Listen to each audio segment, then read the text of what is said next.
बच्चन महाराज साहब भाग तीसरा।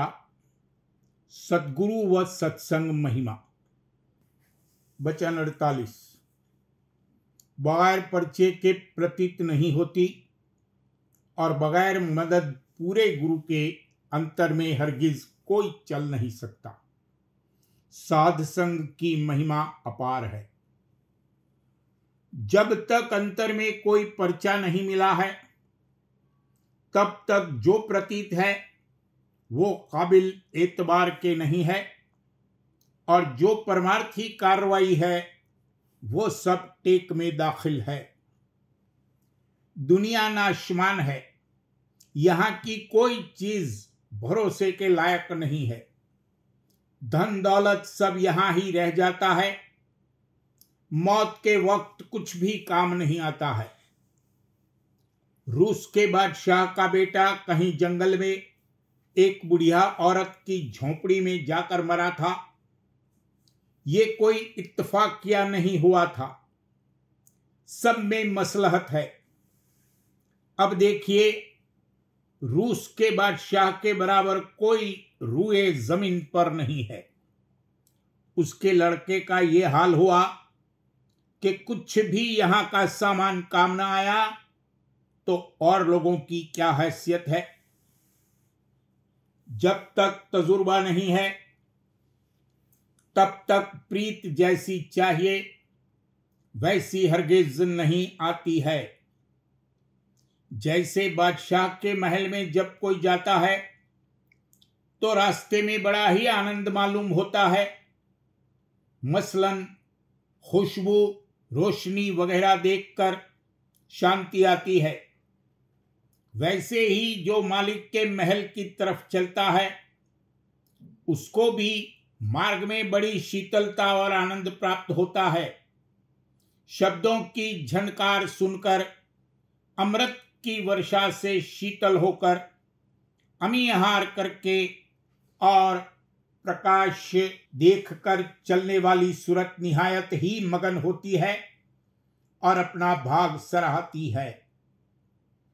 अंतर में चलने के लिए साथी जरूर होना चाहिए, यानी बगैर पूरे गुरु के किसी की ताकत नहीं कि काल कर्म से मुकाबला कर सके। इसलिए सतगुरु की मदद निहायत ही दरकार है। अकेला अंतर में हरगिज कोई नहीं जा सकता है। जो तू घट में चालनहार, चलने वाला संग ले यार। जो गुरु परख न पावे घट में, तो मत जाए अकेला बट में। रस्ते में है काल का घेरा, शब्द सुना दुख दे है घनेरा। अभ्यासी को कहे पुकारी, शब्द सुनो आओ शरण हमारी। जैसे कोई बादशाह या अमीर किसी को इनाम दे, मसलन जागीर बख्शे, तो पहले उसके लिए हुक्म देता है और बाद इसके वो चीज मिलती है, और जब मिलती है तब ऐनुल यकीन होता है। वैसे ही यहां भी जब कोई अंतर में पर्चा मिलता है तब थोड़ी सी शांति होती है। जब नाम की बख्शिश होती है तब ऐनुल यकीन होता है, और जब जात से जात मिलकर तद्रुप होता है तब हक्कुल यकीन होता है। राधा स्वामी दयाल जीवों को अब गोया न्योता दे रहे हैं कि अपने घर को चलो। कहें राधा स्वामी यह तुमको, चलो सतलोक दूं न्योता। जीवों को सत्यलोक ले जाने के लिए गोया शब्द रूपी रेल राधा स्वामी दयाल ने जारी कर दी है। जो कोई चाहे वो टिकट लेकर बैठ सकता है। सच्चे और खोजी जन को चाहिए कि अपनी जांच करे कि परमार्थ जो हम कमा रहे हैं उससे हमको क्या फायदा हुआ है। अगर नहीं है तो जरूर और तलाश करनी चाहिए। जैसे लड़के मदरसे में पढ़ते हैं तो वे अपनी जांच करते हैं कि क्या हमको हासिल हुआ, या जो दवा करते हैं वो भी देखते हैं। अगर एक दवा से फायदा नहीं हुआ तो दूसरी दवा करते हैं, या जैसे दुकानदार अपने नफे नुकसान की जांच करते हैं, वैसे ही परमार्थी को भी चाहिए कि जिस मजहब में वो है उससे अगर फायदा ना होवे तो दूसरे मजहब की तलाश करे। दुनिया में और जो मत हैं वे भक्ति की रीत नहीं सिखलाते हैं, उल्टा धन संतान वृद्धि में अटकाते हैं और संसार की प्रीत दृढ़ाते हैं।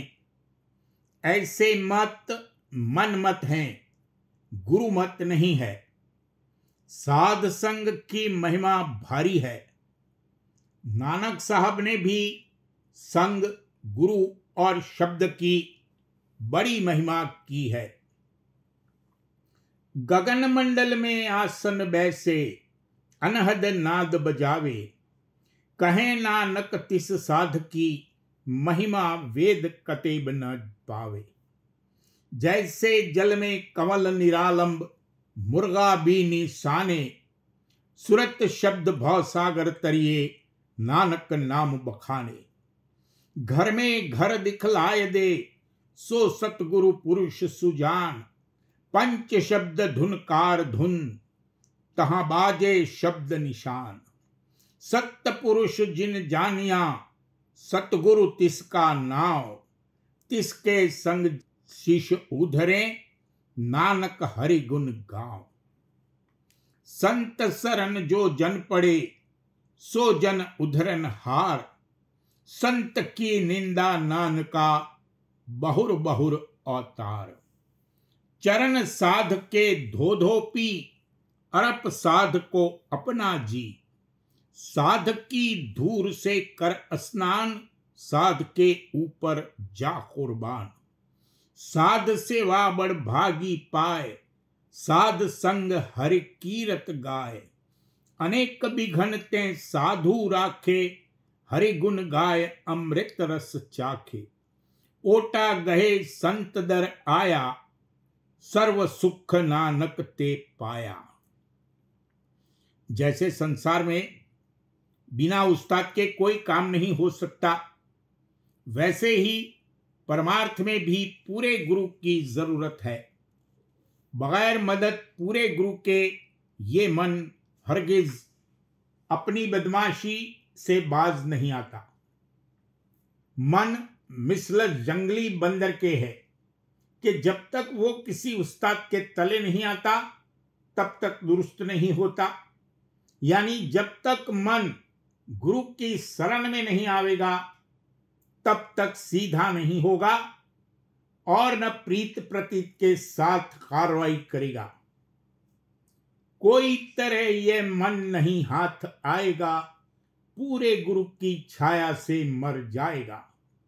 इसलिए दामन को तू उनके पकड़, छोड़ मत ऐ यार उसको धर जकड़।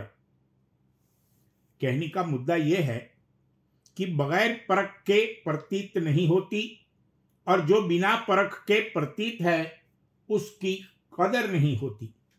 मसलन हीरा है, जिसको कि उसकी कीमत की खबर है वो कदर कर सकता है। गंवार जिसको परख नहीं है वो भला क्या कदर करेगा। परमार्थ में शुरू में परख नहीं है पर समझौती है। पूरे गुरु की पहचान जब इसको आवेगी तब उमंग और उत्साह बेहिसाब पैदा होगा। भजन ध्यान वगैरह परमार्थी कार्रवाई बड़ी मुस्तैदी से करने लगेगा। जैसे हर एक काम के लिए द्वारे के जगाने की जरूरत है।